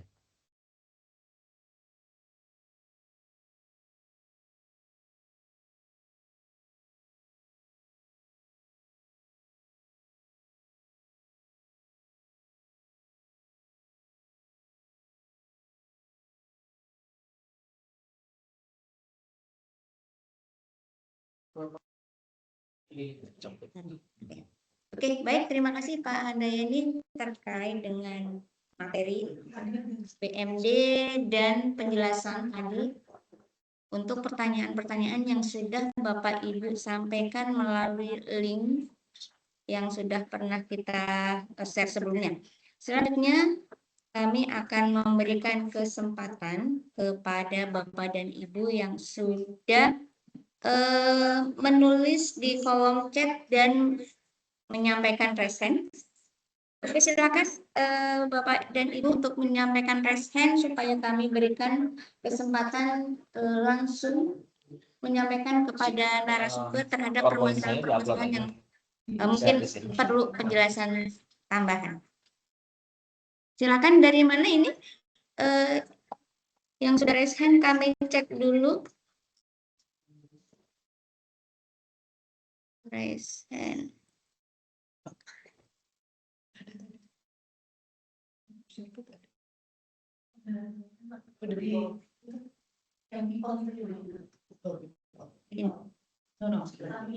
Oh ya, oke. Pertama, baik,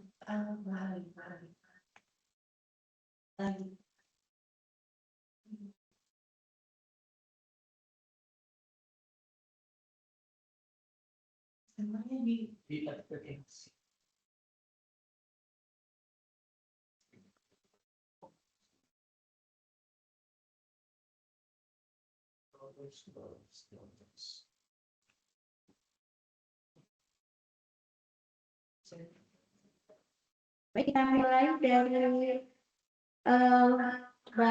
Almajesti Laila. Silakan Bapak untuk menyampaikan pertanyaan. Open mic.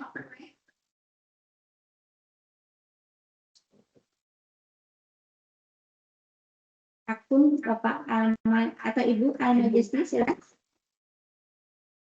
Ibu. Suaranya masih di mute sih.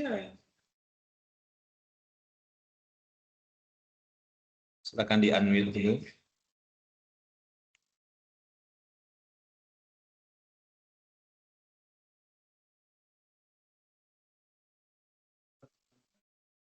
Oke, sementara Ibu coba nanti untuk menghidupkan mic, kita geser ke Inspektorat akun Inspektorat Provinsi Maluku Utara, silakan.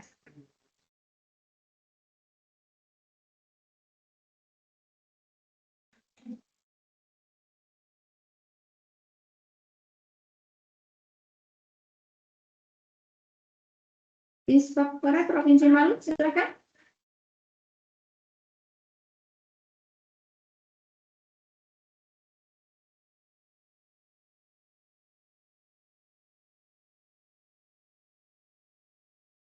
Silakan Bapak Ibu dari Maluku Utara. Selamat siang. Oh, ini dari enggak sebelumnya yang Selamat siang. Oh ya Ibu, silakan Bu yang Dari sudah Kota connect Ambon. suara. Oh, silakan dari Ambon sudah dulu Bu. Ya. Oh, Maluku ya. Oh ya. Tadi. Baik, mohon maaf karena ini saya pakai ruang Teams-nya anak saya, jadi saya belum ganti. Baik Bapak, selamat siang Pak Andayani. Siang Ibu, silakan Ibu. Perkenalkan saya perwakilan dari Dinas Perkim Kota Ambon, Pak. Ya Ibu, silakan. Iya, untuk pengisian format-format dari 3 format yang kami peroleh nih Pak, memang ada beberapa. Kami beberapa mengalami kesulitan Pak dalam pengisiannya. Satu hal yang baru juga buat kami, terutama dalam hal untuk pengisian SIPPT. Memang kemarin kami kesulitan Pak dalam hal ini, tapi tadi Bapak sudah sampaikan bahwa nanti kita berkoordinasi dengan OPD terkait seperti pelayanan satu pintu maupun BPN. Nanti coba kita isi Pak, karena mengingat data pengembang perumahan yang ada di Kota Ambon ini Pak, kurang lebihnya itu ada sekitar 57. Tapi sebagian besar Pak, itu mereka sudah tidak tahu keberadaannya. Dan kami kesulitan karena untuk asosiasi pengembang di Kota Ambon sekarang ini mati suri seperti itu Pak. Jadi sangat tidak tidak hidup. Jadi kami kesulitan untuk menemukan data-data terkait perumahan-perumahan yang sudah tidak aktif. Itu yang pertama. Kemudian Pak, untuk tabel selanjutnya, penetapan target penertiban PSU perumahan tahun berjalan, itu artinya berarti kan yang di tahun 2026, begitu ya Pak ya? Betul Ibu. Ya, sedangkan untuk yang 2026 ini kami kemarin baru berproses Pak, karena kami mengalami kendala beberapa hal, tapi beruntung dengan adanya Permendagri 15 tahun 2026 itu mengatur untuk perumahan-perumahan yang terlantar ya Pak ya. Jadi kami sangat terbantu. Hanya Pak di pasal 12 kemarin waktu Zoom dengan Kemendagri, PK dan juga PN, kami sempat hanya mendapat kesempatan gitu Pak, di pasal 12 itu ada bunyi bahwa untuk pengembang perumahan tersebut itu tidak dalam sengketa atau jaminan dan tidak mengandung risiko lingkungan yang membahayakan. Nah, kami ingin sampaikan Pak, memang kemarin ada permohonan dari masyarakat untuk bisa menyerahkan PSU-nya. Karena mereka terkendala dengan kebutuhan seperti air bersih maupun persampahan.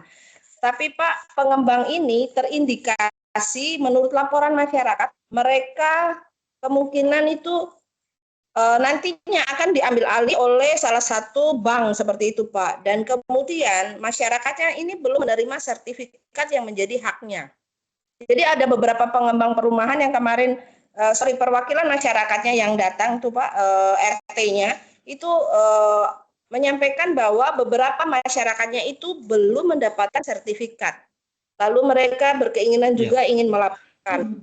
Kalau dengan pasal 12 tadi Pak, tidak dalam sengketa atau jaminan dengan yang laporan tadi sudah termasuk ya Pak ya? Ya Bu, pertama harus dibentuk tim dulu Bu ya. Tim nanti yang melaksanakan proses serah terima dari PSU yang terlantar ini sesuai dengan di Permendagri. Kemudian nanti tim yang mengidentifikasi apakah hal tersebut memenuhi kriteria itu atau tidak di lapangan.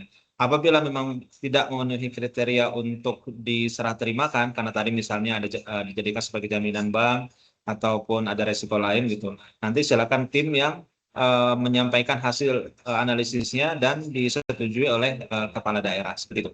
Jadi kami lebih mendorong ke proses yang harus dilakukan sesuai dengan tahapan dulu oleh pihak Pemda. Kalau memang ternyata tidak dapat diserah terimakan karena tidak memenuhi kriteria untuk diserah terimakan atau tadi tidak memenuhi kriteria sesuai dengan di Permendagri itu, nah maka nanti keputusannya itu ada di pihak Pemda. Yang terpenting proses yang dilakukan oleh timnya dilakukan dengan semua tahapan dulu Bu ya, termasuk tadi untuk berkoordinasi dengan lintas OPD. Begitu Bu. Oke. Berarti pada prinsipnya kalau seandainya nanti di Permendagri ini tadi ada yang tidak boleh tadi, tapi secara tim dan juga Pemda mengambil sikap itu untuk kepentingan masyarakat dan bisa menerima kebutuhan masyarakat tadi bisa diterima ya Pak ya? Ya, sepanjang memenuhi kriteria sesuai dengan Permendagri, Bu. Karena kan tadi opsional itu kan ya. Misalkan tidak dalam sengketa, tidak dalam jaminan bank, atau tidak beresiko tinggi. Artinya kan itu bukan kumulatif kriteria ya. Tapi salah satu kriterianya misalkan terpenuhi untuk bisa diambil alih, ya nanti keputusan dari tim lah yang dikuatkan dengan SK dari kepala daerah yang mengambil langkah tersebut. Nah, atau yang terpenting datanya dipastikan dulu Bu, prosesnya benar, ya, kemudian sampai dengan nanti keputusan yang diambil juga ini benar. Koordinasikan kembali apabila nanti ragu dengan Kemendagri Bu ya untuk langkah ini. Kami mendorong prosesnya dilakukan. Baik. Ya Pak, terima kasih Pak. Ya, nanti ada sesi khusus untuk itu dengan tim Kemendagri Bu ya, silakan. Ya, lanjut ke Maluku ya tadi ya. Ya, sama-sama Ibu. Silakan dari Maluku. Selamat siang. Siang Ibu, silakan. Ya, terima kasih Pak. Izin saya kebetulan saya gabung ini ikut Zoom-nya gabung sama Inspektorat. Saya Zuraida dari UPTD Pengelolaan Aset Daerah BPKAD Provinsi Maluku Utara. Nah, ini mungkin saya langsung aja bertanya, ada dua hal yang ingin saya tanyakan. Pertama tentang file format mengenai poin 2 peningkatan legalitas dan capaian penertiban aset. Di situ ada dua tabel yang khusus untuk sheet kendaraan roda 4 lebih dan alat berat. Itu pada kolom jenis aset itu di drop listnya itu untuk kendaraan itu dia pilihannya roda 4 dan lebih gitu ya, roda 4 lebih dan alat berat. Yang ingin kami tanyakan untuk roda 2 bagaimana? Karena kebetulan yang untuk tahun ini target kami itu banyak yang roda 2. Itu untuk yang pertanyaan kedua terkait PSU. Jadi untuk kami pemerintah provinsi itu eviden yang diupload adalah laporan rekapitulasi PSU seluruh kabupaten kota yang disampaikan oleh Gubernur kepada Mendagri. Ini apakah untuk pelaporannya per 6 bulan atau per 1 tahun? Itu aja pertanyaan kami. Terima kasih Bapak. Selamat siang. Selamat siang. Ibu Zuraida dan tim. Pertama untuk penertiban aset, tentu kami mendorong penertiban terhadap seluruh jenis aset. Mau roda 2, roda 4, ya, mau bangunan dan kendaraan lainnya ataupun alat berat itu. Tapi yang dilaporkan di sini cukup minimal di roda 4 atau lebih. Untuk yang roda 2-nya tidak dimasukkan dulu. Tapi dalam pelaksanaannya itu harus tetap dilakukan oleh Pemda. Ya, harus tetap dilakukan oleh Pemda. Nah, hanya saja yang diupload di MCSP ini memang kami ambil untuk yang roda 4 atau lebih. Ya, jadi untuk yang roda 2-nya tidak usah dilaporkan. Tapi dari sisi pelaksanaan mohon dilaksanakan. Ya. Karena ini juga untuk nanti kepentingan menindaklanjuti rekomendasi atau temuan dari BPK ya terkait dengan penertiban aset gitu. Jadi jangan sampai nanti berasumsi ketika tidak diminta oleh MCSP penertiban terhadap aset lainnya tidak dikerjakan. Itu keliru, Bu ya. Hanya saja di sini ya di MCSP memang ada beberapa dibatasi pelaporan saja. Begitu. Kemudian untuk yang kedua tadi mohon maaf agak terputus di saya Bu, diulangi Bu. Laporan PSU, Pak. Laporan rekapitulasi PSU seluruh kabupaten kota yang disampaikan oleh Gubernur kepada Mendagri. Apakah itu Ya, tahunan atau per 6 bulan, Pak? Itu cukup 1 kali saja Bu, 1 tahun. Nanti bisa diupload di triwulan keempat. Oh, oke, di ujung triwulan 4 Iya, ya. di Oke. ujung tadi, Terima Bu, ya. kasih Pak, sudah Sama-sama, sangat Ibu. jelas semuanya. Iya. Baik, lanjut untuk Pemda yang lain. Baik, untuk Pemda selanjutnya ini dari Halmahera Utara, silakan. Bapak Ibu untuk dari wilayah selain timur disimpan dulu, nanti kita berikan sesi siang sesuai jamnya ya. Silakan BPKAD Halmahera Utara, open mic.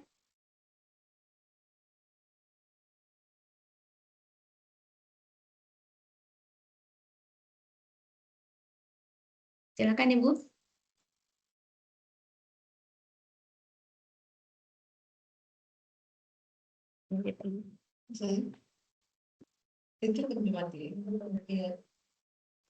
Ya, silakan Ibu di unmute dulu.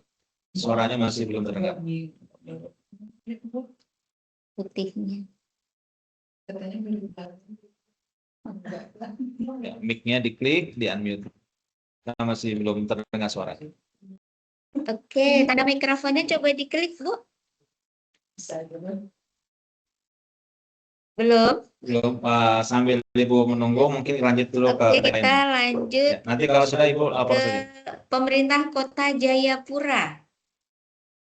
Pemerintah Kota Jayapura, silakan. Open mic. Ya. Di unmute dulu Pak, mic-nya Pak. Ya, ada tanda mic di atas, diklik. Silakan. Sebelah kanan atas.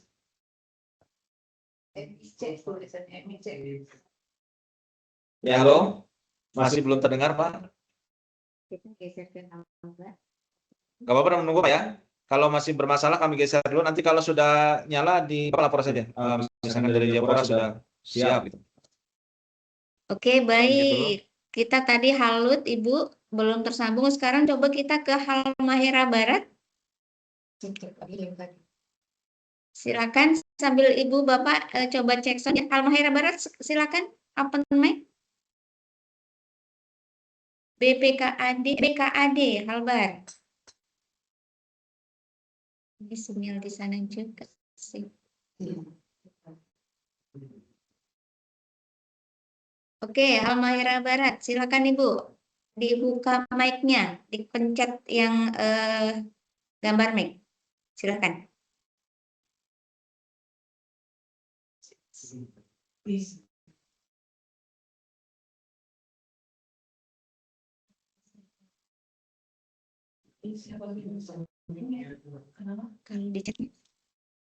Halo, monitor Bapak dan Ibu.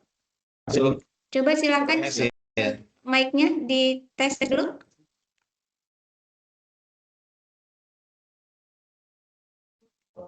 Sambil kita sambil diketik ya yang belum di chat, yang belum bisa tersambung.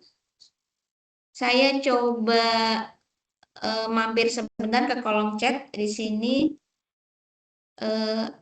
Akun Ibu Lesti, pertanyaannya adalah izin, tunggu mana nih, Bu Lesti. Izin mohon dalam season ini dijelaskan untuk pengawasan BMD, apakah kita harus membuat pengujian atas hal-hal yang rawan penyimpangan atas atau rawan korupsi. Pak Handa silakan, ini dari Bu Sektorat ya? Iya, di kolom chat silakan.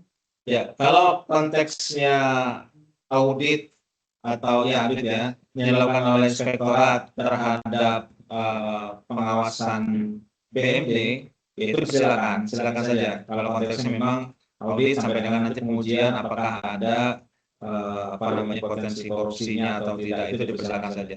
Tapi dalam konteks MCSP yang harus dilaporkan atau diupload oleh Bapak Ibu, mohon diperhatikan pedomannya saja.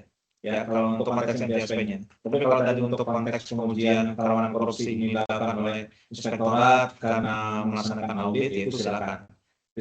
Ya. Kriteria dan sebagainya ditentukan oleh tim auditor.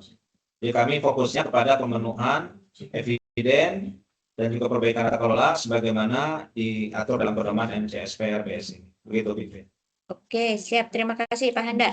Ini di kolom chat banyak sekali menuliskan mohon materi agar di-share. Oke, nanti materi akan di-share oleh PIC di wilayah masing-masing. Kedua, kemudian untuk rekaman juga nanti akan kami siapkan dalam format YouTube dan akan di-share juga oleh PIC masing-masing. Jadi Bapak dan Ibu nanti komunikasi ke PIC masing-masing ya. Baik, selanjutnya kita ke Kabid Aset Papua Pegunungan. Kami yang DOP baru, bagaimana yang belum ada sesuai materi dan mohon penjelasannya. Pak Handa, silakan. Ya baik. Provinsi ini, Bapak Ibu ya. Papua Pegunungan, iya betul. Provinsi Papua Pegunungan. Ada beberapa yang mungkin belum ada, misalnya terkait dengan PSU misalnya ya. Tapi karena tadi kewajiban dari provinsi terkait dengan PSU ini hanyalah laporan kepada Kemendagri. Sementara teknis untuk mengelola PSU-nya itu ada di kabupaten. Itu pun jika ada PSU berkaitan dengan pengembang ya. Tapi kalau memang tidak ada, dipastikan tidak ada, tetap diisi formatnya, diberikan keterangan nihil, ditandatangani oleh Sekda dan kepala OPD terkait sesuai dengan format yang terlampir. Oke, baik. Oke, kita coba kembali lagi ke Halmahera Utara. Ibu cek sound dulu. Mic-nya diklik. Ya, sudah terdengar Ibu. Silakan Ibu. Selamat siang. Selamat siang Ibu, silakan. Baik, terima kasih. Kami dari bidang aset BKD Halmahera Utara yang kami ingin tanyakan terkait dengan area inventarisasi BMD, Pak. Untuk inventarisasi BMD akan kami lakukan di tahun 2026 ini secara bertahap. Dan yang ingin kami tanyakan, apakah di laporannya bisa secara bertahap per OPD ataukah harus seluruh satu kabupaten? Karena mengingat jangkauan yang cukup jauh untuk Dignas dan Dinkes. Kemudian yang kedua, untuk laporan hasil inventarisasi dengan aset yang baru kami temukan, apakah wajib harus diisi nilai taksiran atau penilaian? Mengingat kami di Pemda Halut, proses diklat penilai masih dalam proses, sehingga kalau kita menggunakan penilai dari luar akan membutuhkan biaya. Jadi jika berkenan, apakah kita laporkan dulu jenis barang dan spesifikasinya, namun nilai penilaiannya belum kami sampaikan, kami menunggu setelah penilai kami, mudah-mudahan di tahun ini sudah bisa memiliki sertifikat dan bisa dilakukan penilaian. Yang ketiga, untuk sertifikasi tanah Pemda, mungkin untuk penanggung jawabnya bisa juga ditambahkan, karena di Pemda kami itu tusinya berada pada Dinas Perumahan, Pemukiman dan Pertanahan, Pak. Sementara kalau kami lihat penanggung jawabnya hanya OPD pengguna BKD. Yang keempat, Pak, yang kami tanyakan terkait area pemanfaatan BMD, Pak. Sementara kami belum dapat laporan dari OPD terkait aset idle, namun dari bidang aset kami coba inventarisasi melihat aset tanah yang sudah digunakan oleh orang pribadi untuk usaha dagang. Nah, yang kami tanyakan, jika di OPD tersebut belum ada target di APBD-nya untuk penerimaan PAD dari pemanfaatan aset, apakah bisa jika nanti pihak yang sudah menggunakan aset ini dalam beberapa tahun terakhir ini ingin melakukan sewa, sementara nilai sewa yang mereka sampaikan bukan berdasarkan hasil penilaian, Pak.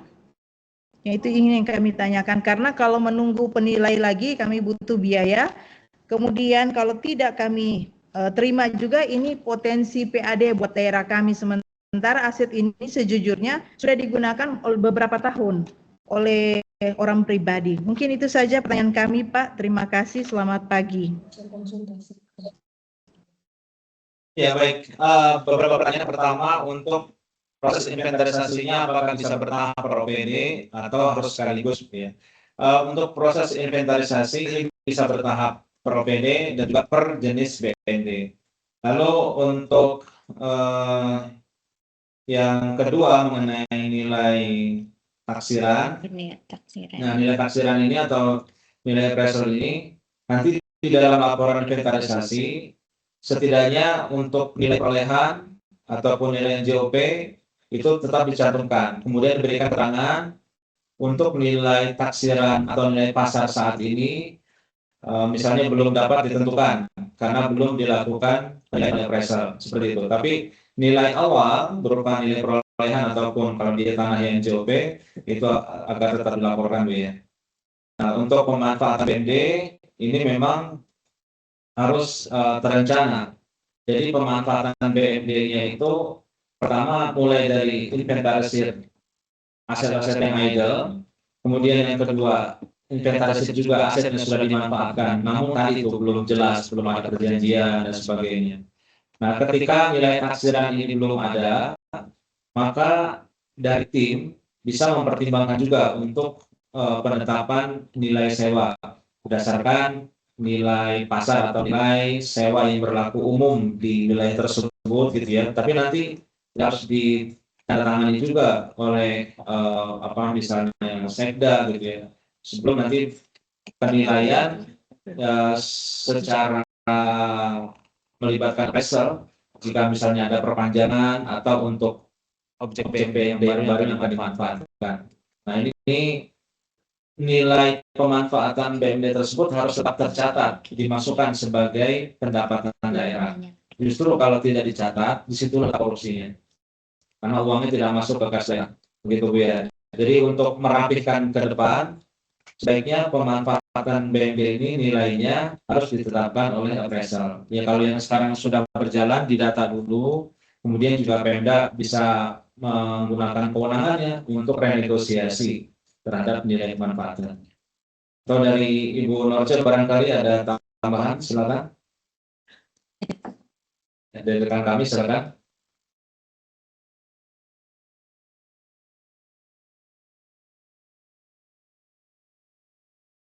Baik, terima kasih.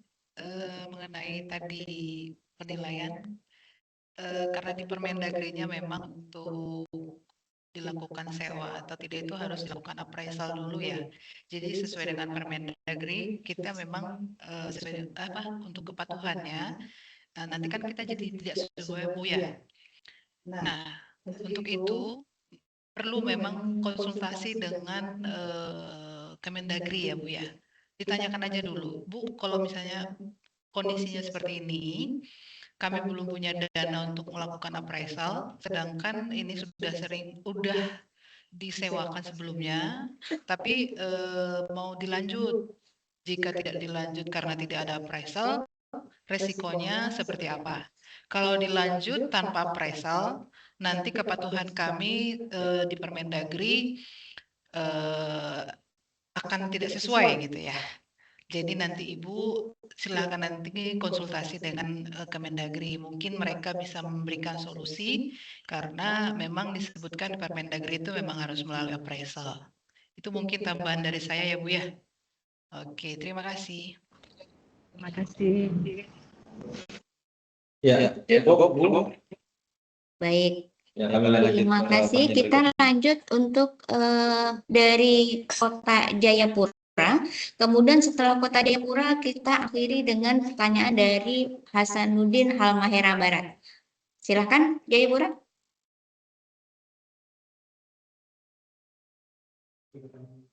Suaranya belum muncul, Pak. Coba di-unmute lagi, Pak. Mic-nya coba. Ini laptopnya join-nya pakai laptop yang mana? Di situ, Pak. Berarti tombol mic-nya di laptop. Nah, silakan. Silakan. Oke, baik. Selamat siang, Pak. Selamat siang, Bapak. Silakan. Oke, dan Pak Simon dari BPKD Kota Jayapura. yang ingin saya tanyakan di sini mengenai laporan realisasi pemanfaatan BMD, Pak. Apakah laporan pemanfaatan BMD ini dilaporkan tahun sebelum atau tahun berjalan? Kalau di tahun berjalan kami agak kendala pas seperti tahun lalu, karena dalam perjanjian kami itu dibayarnya pada akhir tahun. Makanya kemarin laporan kemarin kami sudah tidak dapat nilai, padahal di situ sudah kami masukkan perjanjian, tapi tetap nilainya kami 0, Pak. Itu yang saya mau pertanyakan, Pak. Ya. Pertama untuk laporan realisasi anggaran ini kan bisa periodik, Pak, ya, di rilisnya. Kita bisa lihat di apa namanya, di SIPD gitu.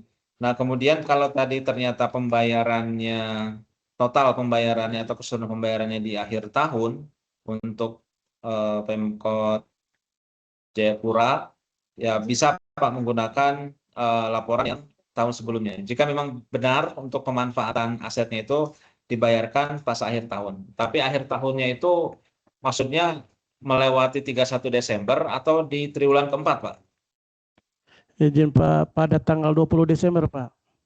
Nah, tanggal 20 Desember sebenarnya nanti masih bisa, Pak, untuk di-upload ya. Jika memang itu sudah terinput di LRA-nya, nanti sampai dengan akhir tahun dokumennya sebelum di close itu ya, itu nanti masih bisa diupload. Tapi kalau ternyata nanti batas mengupload untuk dokumen itu tidak sampai 31 Desember, sementara Bapak realisasinya itu baru bisa diketahui 20 Desember, boleh menggunakan LRA yang tahun sebelumnya.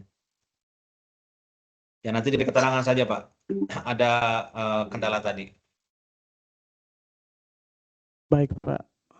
Ya, baik, kami Terima kasih, lanjut. Pak. Ya, sama-sama, Pak. Oke, baik. Selanjutnya kami berikan ke akun atas nama Hasanuddin Halbar. Silakan Pak Hasanuddin, open mic. Ini untuk penanya terakhir ya di sesi pagi ini. Silakan Pak Hasanuddin.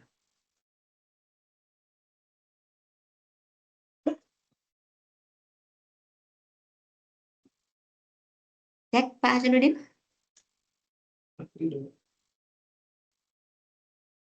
Mic-nya dinyalakan.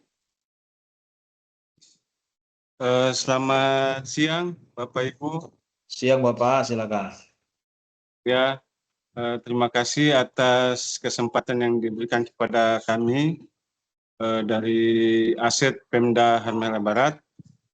Izin Pak, saya mau tanya, kalau untuk inventarisasi, apakah kami bisa memulai dengan tanah dulu, Pak? Karena kebetulan saat ini kami sedang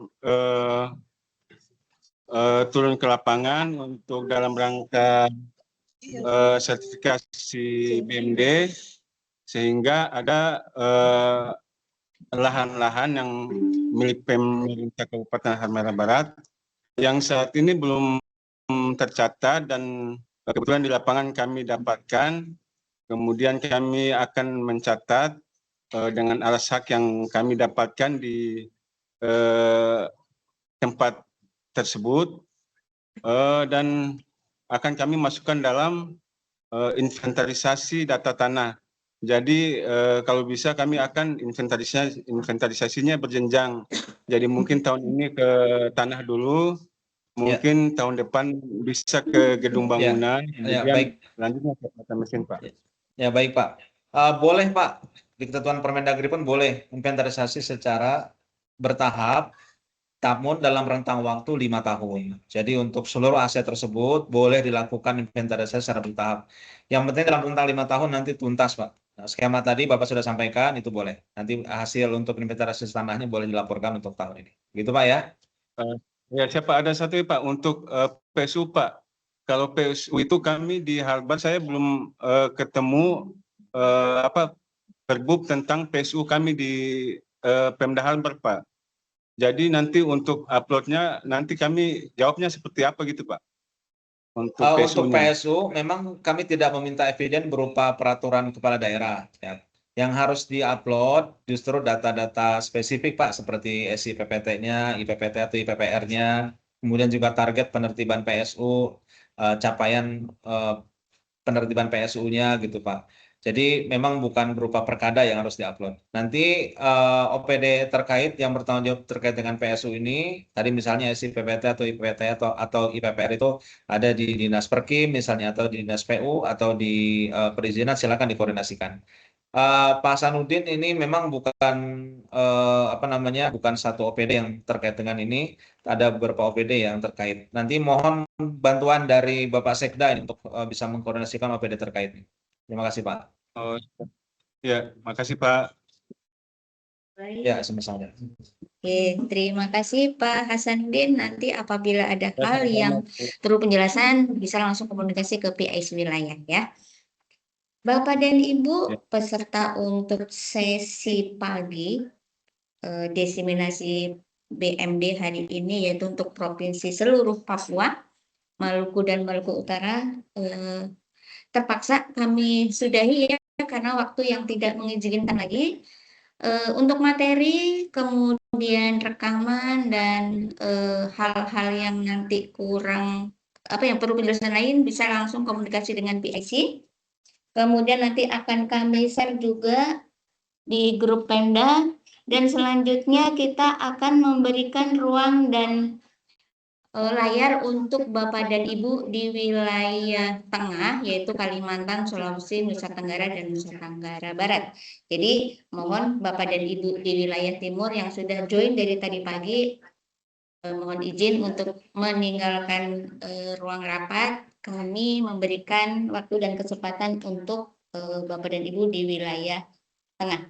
Demikian atas nama tim, kami mohon maaf apabila dalam kegiatan pagi ini terdapat hal-hal yang kurang berkenan. Semoga ke depan kita bisa berkomunikasi dengan lebih singkat lagi. Nah, kemudian apabila masih ada pertanyaan, silakan mengisi melalui link yang sudah kami sampaikan sebelumnya. Baik, Bapak dan Ibu, silakan, dan kita buka kembali untuk wilayah tengah. Mohon izin kita skip dulu sekitar 5 menit, nanti akan kami buka kembali tepat jam 12 waktu Indonesia bagian tengah. Ya, terima kasih Bapak Ibu. Terima kasih Bapak Ibu. Oh, jam Ya. 11 ya. Oke, siap. Indonesia Tengah, silakan. Jadi, Mbak Uci,